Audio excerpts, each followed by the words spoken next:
अहम खबर है, मिडिल ईस्ट के 6 देशों पर ईरान ने हमला किया है। ये मैप के जरिए भी हम आपको दिखा रहे हैं कौन कौन से वो देश हैं जहां पर ये हमले किए गए हैं।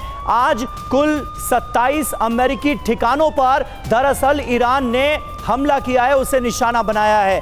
मिडिल ईस्ट के 6 देश इसमें शामिल हैं, यानी इन 6 देशों में जो 27 अमेरिकी बेसेस मौजूद हैं वहां पर आज ताजा हमले किए हैं ईरान ने। कल भी 30 बेसेस को निशाना बनाया गया था ईरान की तरफ से, और आज जानकारी ये मिल रही है कि जो ताजा हमले किए गए हैं, जो नया फेज लॉन्च किया गया है हमलों का, बदले का, उसमें मिडिल ईस्ट के 6 देशों पर ईरान ने हमले किए हैं। 27 अमेरिकी ठिकानों पर हमले किए हैं।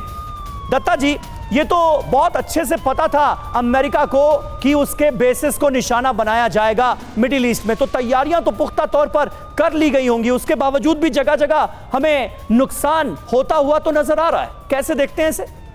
बिल्कुल नहीं, ये तो पहले से अमेरिका ने डिक्लेयर किया था कि आप जंग शुरू करेंगे तो हम आपके जितने बेसिस हैं इस इलाके में उसके ऊपर हम स्ट्राइक करेंगे। हाँ। हर एक जगह पे अमेरिकन इंटरेस्ट में जो भी उनकी बेसिस हो, जोन से मर्जी देश में हो, उसको स्ट्राइक करेंगे। तो इसके लिए अमेरिका ने, मुझे उम्मीद है कि एयर डिफेंस सिस्टम लगाए होंगे, इंटरसेप्टर्स लगाए होंगे, लेकिन आप सब मिसाइल्स को नहीं रोक सकते हैं। 10 में से अगर एक भी मिसाइल आके स्ट्राइक कर जाती है, कुछ ना कुछ नुकसान तो ज़रूर करेगी वो, क्योंकि क्या होता है कि एक ही टारगेट के ऊपर 10-10, 15-15 मिसाइल टारगेट की जाती हैं, और इसी लिए की जाती हैं कि 10-15 में से एक भी हिट करेगी तो कुछ ना कुछ नुकसान होगा।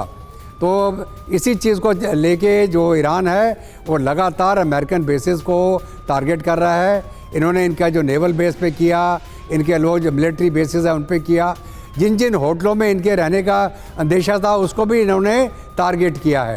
तो ये तो अमेरिका को मालूम था कि ये करेगा और ईरान वो कर रहा है।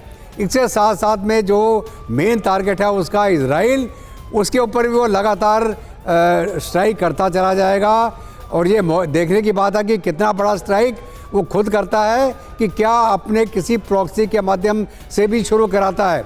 हो सकता है वो हूती या हिजबुल्लाह को दोबारा एक्टिवेट करे इजराइल के खिलाफ और ये इनको टारगेट करे। सर, अमेरिका ने जो नेवल फोर्सेस लगा रखी थी, जिस तरह से ईरान की घेराबंदी की हुई थी, तमाम बड़े बड़े युद्धपोत ईरान की घेराबंदी में लगाए गए थे, तब तो यही कहा जा रहा था कि अगर ईरान पर हमला हुआ तो ईरान मिसाइलों की बौछार कर देगा, युद्धपोत उड़ा देगा अमेरिका के। इतना कुछ हो जाने के बाद भी ऐसा तो कुछ नहीं हुआ। नहीं, देखिए, ऐसा है कि एक तरह से फिलहाल ईरान सरप्राइज हुआ, लेकिन सरप्राइज होने से पहले उन्होंने तैयारी कर रखी थी। अभी वो अपने टारगेट बेस्ड ऑन इंटेलिजेंस जो जो मिलेगा, चाहे उसको रूस के माध्यम से मिले या ठीक है चीन सर, के। एक अहम खबर और ऐड कर देते हैं। कतर की राजधानी दोहा पर फिर से हमला हुआ है। ये ताजा खबर सामने आ रही है। अभी अभी एक और बड़ा हमला, ईरान ने दोहा पर मिसाइलें दागी हैं। दोहा पर इससे पहले भी अटैक हुआ था, यानी सेकेंड फेज में ये दूसरा अटैक है। कतर की राजधानी दोहा पर फिर हमला हुआ है। दोहा पर मिसाइलें दागी गई हैं। दोहा में जो अमेरिकी बेस है उसे लगातार ईरान निशाना बनाने की कोशिश कर रहा है, निशाना बना रहा है। कतर की राजधानी दोहा पर एक और अटैक की खबर सामने आ रही है। यहां पर थोड़ी देर पहले और मिसाइलें दागी गई हैं। जो ऑपरेशन का दूसरा चरण है उसमें आज सुबह ही कतर की राजधानी दोहा को निशाना बनाया गया था। अब एक बार फिर हमले की खबर है, मिसाइलें दागी गई हैं। ये देखिए तस्वीर सामने आई है। दोहा में ईरानी हमले के बाद कई धमाके सुने गए हैं। ये तस्वीर आपको दिखा रहे हैं कतर की राजधानी दोहा की, और दोहा में कतर में जो अमेरिकी बेस है उसे लगातार निशाना बनाने की कोशिश ईरान की तरफ से की जा रही है। ये 2 तस्वीरें आपके सामने हैं। ईरानी हमले का जो नया वीडियो है वो हम आपको दिखा रहे हैं। एक बड़े इलाके से आग और धुएं का गुबार उठता हुआ नजर आ रहा है, और दूसरी तरफ आप देख सकते हैं कैसे एक ड्रोन अटैक की कोशिश की गई और इसे नाकाम किया गया और ड्रोन को हवा में ही मार गिराया गया। दोहा में ईरानी हमले के 2 सबसे नए और ताजा वीडियोस इस वक्त आपके सामने।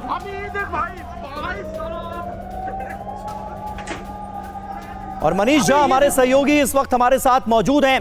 मनीष, अब डोनाल्ड ट्रंप एक बार फिर नमूदार होते हैं और कहते हैं कि अगर ईरान ने रिटेलिएशन किया तो ऐसा हमला किया जाएगा जिसकी किसी ने कल्पना नहीं की होगी। ईरान के पास वक्त है, अभी भी रुक जाए, लेकिन ईरान तो रुकने के लिए तैयार नजर नहीं आ रहा है। खामनेई के जीते जी भी ईरान का यही रुख था और उनके जाने के बाद भी यही रुख है।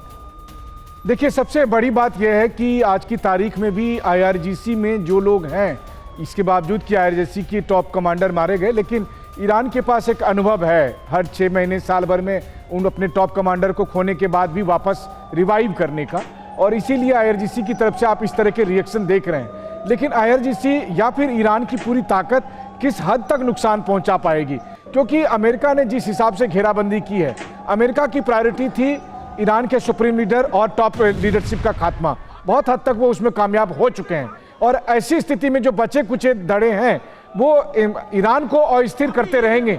लेकिन हाँ, ईरान और अमेरिका और इजराइल का पर्पस पूरा हो चुका है।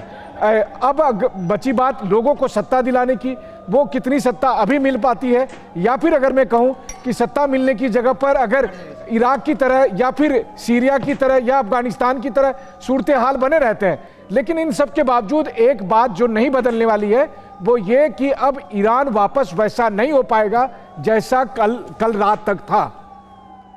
ठीक है, ये बहुत महत्वपूर्ण बात आपने कही। और देखिए, इजराइल की ओर कई ईरानी मिसाइलें नजर आ रही हैं। थोड़ी देर पहले हमने आपको तस्वीरें दिखाई जहां पर इजराइल की कमर्शियल कैपिटल तेल अवीव एक बार फिर ईरान के निशाने पर नजर आ रही है।